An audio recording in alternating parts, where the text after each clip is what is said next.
What's going on, everybody? Happy Saturday night, and on here, and we're going to talk about just the market in general, and then we're going to talk about some tariff impacts. Not a whole lot of people have spoken about it. Everybody hears the buzzwords, the news headlines, all the fear mongering about the media. But I'll walk you through what the impact is, at least in my opinion. So, heading to the market, there's a lot of people who think the sky is falling. The market's been down, 15% on the NASDAQ, 20%, whatever the number is, 20% Russell 2000. These are normal pullbacks. We look at Magic the Gathering, and we'll talk Pokemon shortly, but Tarkir is probably the most bullish set release that Magic has ever had. In fact, it's probably going to be the most bullish set release they ever have because as they start to overprint the back half of the year, I don't know if you guys have seen the stock lately, but it's gotten absolutely annihilated. They need a good Q1, or the entire executive team is probably going to get fired, and the company is probably going to end up being taken private, which quite honestly is the best possible outcome for Magic the Gathering. But right now, there's no impact on Magic. Nobody cares.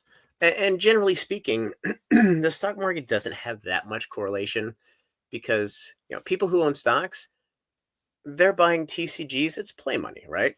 And quite honestly, if you're concerned about the value of your cards, that's fine. It's human nature, but you probably should have more money in traditional assets, etc. But yeah, not preaching, just saying this is where the normal mature folks who've been through this before, I don't say that in a demeaning way. Things are going to go up, things are going to go down, but you always have higher highs, you always have higher lows. Not any time in history have things gone to zero. Not any time in history have things just continued to go down. Now, do they go down for a while till people capitulate? Sure, but we saw the bear market for Sword and Shield, all the perceived overprints. Scarlet and Violet base lasted for 2 years, which was kind of median for bear market. 1.5, 2.5, 3 years, probably at the max. Unless you're vintage Magic, that's a different conversation. And everything came back. We saw the 2000 internet bubble came back relatively quickly. The 2008, 2009 financial crisis, most of the financials themselves within 5 years were above the post crisis highs. That's in spite of all the dilution and stuff like that. So let's talk Pokemon real quick, because there have been. I am so sick of this new format. This is the worst thing ever. Booster box. Pokemon. Just searching for anything in TCG Player is a chore right now. So just saying. If we look at the individual boxes, of course they're going to show you freaking cases. Journey Together, and this is the non-enhanced version, it's still $229. It's holding strong. Paldea Evolved 228, Surging 245 has come down a little bit now. There has been a lot that has come to market. I don't care what anybody else on YouTube says, even though you could only get a case or 2 cases or 5 cases from a distributor. You could accumulate many more of those across multiple distributors, and that means that effectively every account was getting that. So there was a meaningful amount that came to market in aggregate, even though none of it was concentrated. Paradox Rift, 194. So even though the market here is a little soft, this is what we call, I hate this website so much at this point. This is what we call a consolidation phase. So everything has gone straight upwards from July, August to now. It's gone straight up. And, the 5 weeks leading up the Journey Together, everybody kind of took a pause and said, hey, what's going to happen? Because if we go through the history, Twilight Masquerade kind of like showed a little bit of a spark, and it came back to life, and it started to move a little bit. And Stellar Crown came out. It was actually a much better selling set initially than Twilight Masquerade, because Temporal and Paradox were just completely dead. Nobody wanted either one of those sets when they came out. So Stellar came out. It was okay. But when Surging Sparks came out, 2 weeks before release, it was $125 a box. And it's like, okay, well, we haven't seen this in a long time. So you're starting to build momentum. You're starting to build hype. but you're nowhere close to where we're at today. So Surging Sparks comes out and it just continues to build and build and build, and the boxes go up to $250, right? We don't have a standard set.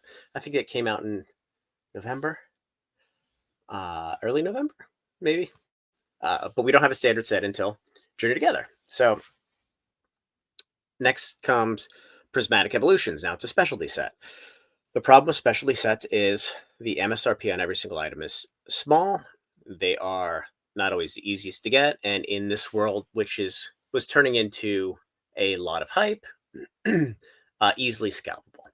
So when Prismatic Evolutions came out, the LGS's supply was significantly throttled versus what we had all seen with Surging Sparks, and quite honestly, what we saw with Journey Together, because we all did get a good number of booster boxes. Now, were they the same as Surging Sparks? In some cases, yes. In some cases, no. Really depends on the distro. It was really the ancillary products that weren't available that went to big box stores. So Prismatic comes out, and there is so much, and we can just show the volume here. Let's type it in; it's easier. Oh my god, this is the worst thing ever. So if you look at the volume here, we can see how much of this volume on release day. This is just 5,000-10,000 units. And this is all people who bought well above MSRP, just dumping on the open market because it made sense. So this is a little bit of, I don't want to say black swan event because it didn't change the market. It's just something we haven't seen in such a long time. The hype level kind of picked up. So, nothing happened for a couple months because there was just so much volume that had to churn through. Now, this set is absolutely phenomenal. Even though the pull rates look like they're painful, you hit the right card, you're getting paid. It's like, it's like playing bingo with your grandmother. Instead of the top prize being $50, it's $5,000. Sure, the buy-ins, 10 times as much, but so is the payout. So it's kind of like that. So we got some of the reprints in the meantime. Didn't really mean a damn thing other than keeping some product on LGS shelves. So we come to Journey Together, and Journey Together is a huge unknown because the hype is at an all-time high. Everybody knows the next set's going to be Destined Rivals. It's theoretically going to be a banger. Now, if it was a complete and total disappointment and that's what crashed everything, that would be very, very ironic. Don't think that's going to be the case, but either way. So these things open, and again, this is screwed up because TCG Player didn't have, they had two different boxes. So these effectively opened at, call it $250, 272, 250 to 270. So these have sold very, very good volume so far. And in my view, the price has held up very, very well. What we're not seeing a wholesale dump of product. We're seeing a healthy amount of sell-through. If you look on here, you do have a couple people with no sales, few sales. Those are the people that scalp items and they probably can't pay their credit card bill, so now they're kind of screwed. There's not many on here. There's a million of them on Facebook. If you go on Facebook, there's a million sob stories, and if you're as frustrated as everybody else is, it kind of makes you feel a little warm and fuzzy on the inside that, hey, you know what, you bought this hope in a flip, you got screwed. Sometimes there's a little right in the world. So these boxes are going to level out around here, and it's going to make sense. So even though everybody kind of looks at the market as softening, it's really not. The FOMO and the hype when Journey Together came out was a full-on 10 out of 10. And when we're sitting right now, it's probably an 8.5, maybe an 8 out of 10, which is extremely goddamn good. It's just not what everybody expected, because up until this set in Prismatic, the only thing people knew was every day the price was going up. Every day the price was going up. It's like the stock market, right? The last couple days or weeks have been a bloodbath. Well, that doesn't mean you sell it and the world's going to end. It gives you an opportunity for a lower entry point. And Rudy's mentioned this a million times. Anybody who's been through this, this is an opportunity for wealth transfer. Now, would I buy Journey Together at $200 if I can buy um, Silver Tempest at $200? No, of course I'm going to take the older set. Or let me rephrase that: buy this if I could buy Paradox Rift, which I think might get a small reprint, might get nothing, but it rotates out next March. I'm going to take the set that's closer to retirement, and everybody should think about it the same way, in my view. So I think what we're seeing here is normal consolidation within the market. Yes, we had about a 5 or 6 week period of everything in Scarlet and Violet kind of leveling off right around 190 to 210 outside of surging, which has been at 250 for a while now. Just waiting to see what happened. And quite honestly, in my view, Journey Together has performed fantastically. Now, if you bought it in at 240 and you wanted to hold the product and it's at 220 now, you're down 10%. It is what it is. I mean, it's $20. You probably spent that on Uber Eats for Starbucks. It's not like the world's going to end. But the market is exceedingly strong. And in the event that things start to deteriorate and soften a little bit more, it creates a significant buying opportunity. And again, one of the key points that I will point to again and again and again, and we'll talk about reprints in a second, is every single booster box for every set, and ETB for that matter, in the history of Pokemon is trading for more than what it was when it released. Well, that just means you're going to hit higher highs and lower lows. Now, it's not going to be a hockey stick, but you're looking at assets that have a 29 plus year history of performing and having price appreciation. So do you want to do that at 216? And again, this isn't specific to Journey Together. This is just a relative statement at 216, or do you want to do it at 170? I would much rather buy it at 170. Now, if I have 100 boxes that go down $40, does it suck? Yeah. But if I give up effectively a paper gain of $4,000 to be able to buy another 200 or 300 boxes at a much lower price through a reprint, I'm thrilled. If I can buy more and sell them to my customers at the store, and I effectively make the same cumulative dollars and they spend less, they're thrilled, which means I'm thrilled. It's almost like happy wife, happy life. So when we think about the reprints that are coming, and again, I mentioned this in a short video when I was running out the door, I want to talk about this a little bit more. And this is going to be a little bit of a longer video. I do want to get into tariffs because I think it's super important how it impacts the U.S., especially as it relates to the Japanese market and what products they print. But with the reprints, it's going to be super interesting to see if, assuming all of the rumors are true and what my one sales rep mentioned the person saw in the system, we are going to get a wave of Prismatic Evolutions ETBs. It's going to be interesting to see if it has a not for retail sale before date stamp on, which means they printed a lot of them, similar to what they did with 151. So I think I mentioned before, 151, they had 2 waves. And generally with products, they have 2 waves. You have, just call it 70% and 30%. There's no math behind that total ass pull. Just, it'll help you understand the magnitude a little bit.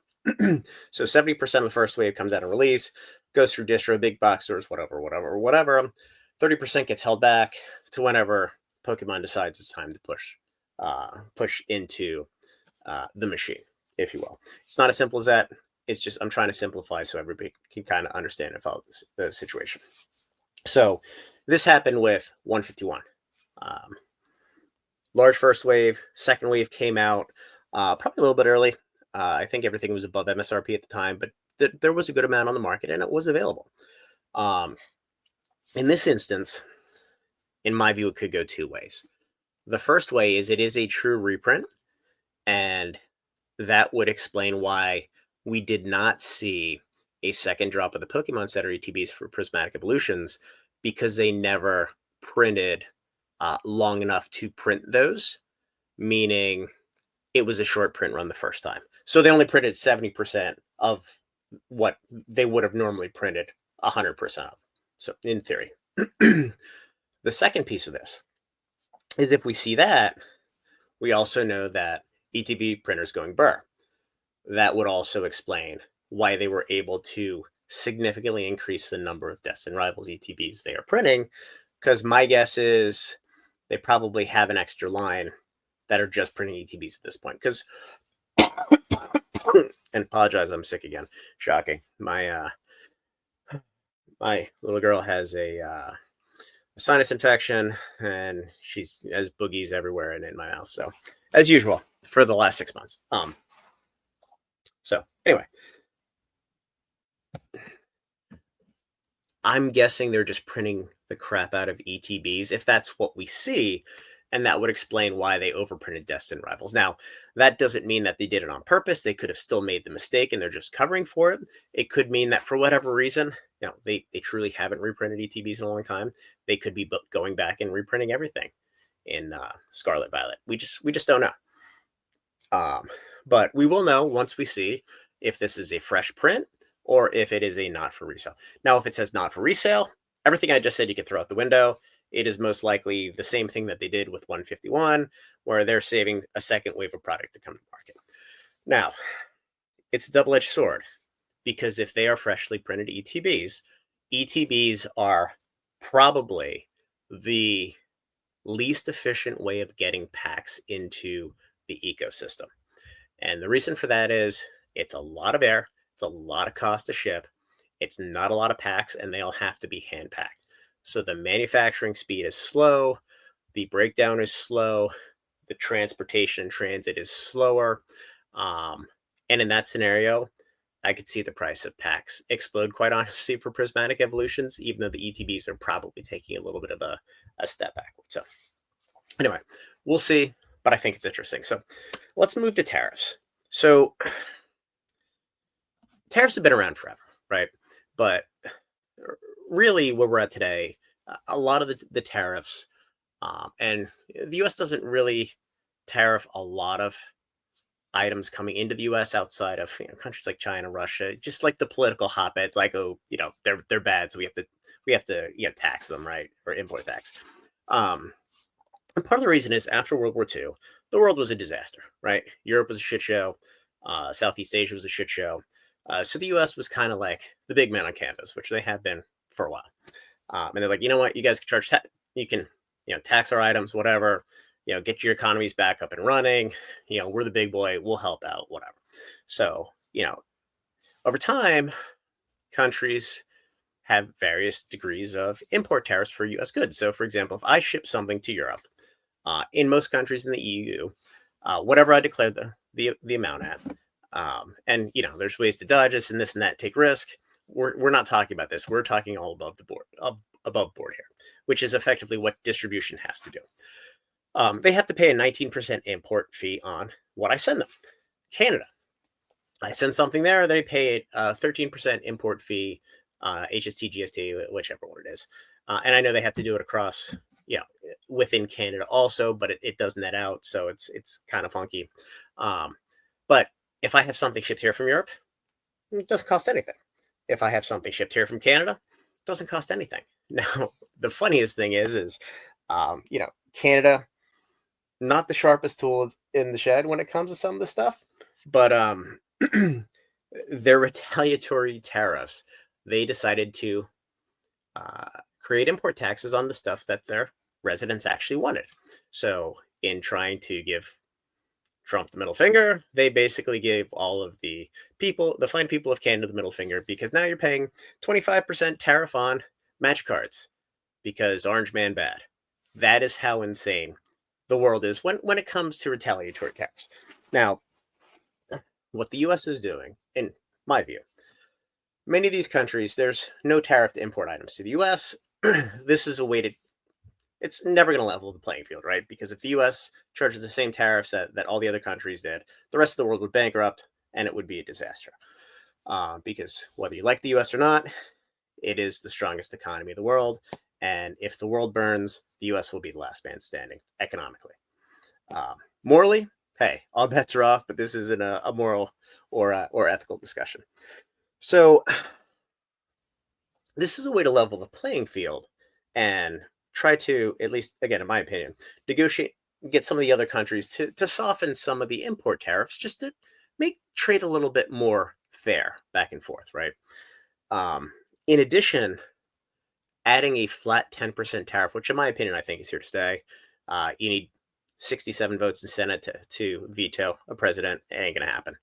It's never going to happen. So, but those are now tax dollars that the government could use and fund tax breaks for the residents of the US. Now, you can say, well, it's going to corporations, it's going here, it's going to special interests. Not the point of the conversation. Don't give two shits about that. Just telling you how it works. So, getting to the nuts and bolts of what we give a fuck about here. ETBs. A lot of the small components come from China. So, the 50% import tariff or whatever it is from China does not mean anything because 50% of 2 cents is still nothing. The risk, in my view, is if there's a crackdown on imports from China that delay parts getting through customs, that could delay the entire ETB printing process that I just mentioned. Now, theoretically, all those products should already be on US soil, but I don't know how just in time or just not in time that supply chain is with items like that. And, as we've seen with certain games like Sorcery, who prints in China and ships directly to the US, which, God have mercy on their soul, they're completely screwed now. That import time could be anywhere from 3 weeks to 3 months. So quite honestly, I just don't know, but I think there's risk of not having those components. The EU, I think, isn't going to have a problem because for the last 2 sets, prior to the last 2 sets, booster boxes were printed in the US and in the Netherlands. It says printed in the US and in Netherlands. And my understanding is the hit cards are printed in the US, the junk cards are printed in the Netherlands. Should be the other way around, but hey, who's judging? And then they're distributed relatively freely through the EU. But with Journey Together, they are printed in the Netherlands exclusively. Now, ETBs and all the other stuff are only printed in the US. So getting them into the EU, if there is any issue whatsoever with a retaliatory tariff, that's going to be a problem. That's going to actually keep more product in the US, and it's going to keep our price down in the US, which is kind of ironic. Now, let's talk about the big one. When we think about Pokemon and Pokemon English cards, there are a handful of basically replacement items, right? When I say replacement items, I'm saying English is too expensive. What am I going to buy? So I am going to buy Trestle Festival because I think Prismatic Evolutions are too expensive. Here's the problem. The problem is for the longest time, the Japanese market has anybody in the US who wants to buy the product by the balls. They change the price hourly, and if you don't pay it, they're like, you know what? I have 15 other people to sell it to. Whether that's true or not, doesn't matter. That's just the way it works. You're sending cash money, you're rolling the dice that they're not going to take it and run away. And yeah, people make good business on it, or they've built a good business on it. But when there's going to be a 24% import tariff and nobody knows what it's going to look like other than a number on a sheet of paper without a process, and the price on these is a fuse waiting to detonate, you can't take the risk. So if I'm just going to use round numbers, I know the Destined Rivals boxes are like 180, 170, something like that now. But just say they're 200. So if my cost was 200, now it's 250, 248, 250. Just bear with me. How can I commit to 250 when I know the price of that box, generally speaking, is 48 bucks, 47 bucks, whatever the number is? So if I pay 250 for a box, not a case, fucking box. If I pay 250, I'm gonna make 30% margin on this. So now I got to make I can sell for 325 just to make my own margin, and that's tight as shit with overhead. Those Japanese products are not going to make it into the US market. It's just not going to happen. And at least not at the current price point. And what it's going to do is it's going to increase the barrier to entry. It's going to increase the barrier to entry for non-English cards. And I kind of feel bad for Pokey because this isn't his fault at all, but it's a little bit of a kick in the balls that I don't think anybody was expecting, quite honestly. And Sakura's Card Shop, same thing. You know, if I want to buy the Japanese alternative, it is no longer on the table. My English printed domestic set, which is the better set anyway that people want, is going to be significantly less expensive. So this is going to force people that thought English was too expensive, but we're running a Japanese, Korean, all these other languages, to flee back into English, because the cost of importing, the cost is too high, and just the sheer risk of the price changing every day and the volatility. And if I order $10,000 worth and I pay 24% tax, and they ship it 2 days later, and then the Trump administration 3 days later repeals all the tariffs, guess what? I'm eating that entire 24%, even though I don't have to pay it, because I just sent the wire to Japan. Unless they're saying, hey, we'll ship to you, you deal with it at customs. I don't know how that works, but either way, it's just way too risky, especially at the price point. If they were $40 boxes and you're dealing with 24% and you're only talking $10, you could probably manage around that. You can upcharge. I mean, that's the equivalent of charging, I don't want to say 3% processing fee in the Jersey Shore during COVID, because it's a little bit more than that. But when you're talking $50 a box, there's just nowhere around it. So in summary, ETB components are at risk. Non-English language cards are at risk. Bandai, One Piece, this could kill it, depending on how long these are. All of the English Bandai cards are printed in Japan. Weiss, let's see what else. All the Bushiroad cards, I believe, are printed in Malaysia. Sorcery's printed in China. That's dead. I mean, that's dead on arrival. There's already no margin, and now you tack on 35%. I mean, you may as well just wipe that one off the map. And again, it's none of these games' fault. It's unfortunate because the chips fell where they may, and sometimes you get bloody, sometimes you don't. So anyway, I'm gonna cut this off. This has gone on way too long. But yeah, if you guys have any questions, join the Discord. Feel free to PM or just go into one of the rooms and just add me, and we can talk through it. There is a loophole to import, theoretically, a US made product back to the US that I'll be testing out here relatively shortly, which will be interesting. So anyway, guys, again, subscribe to the channel, like the video, join the Discord, and have a great night.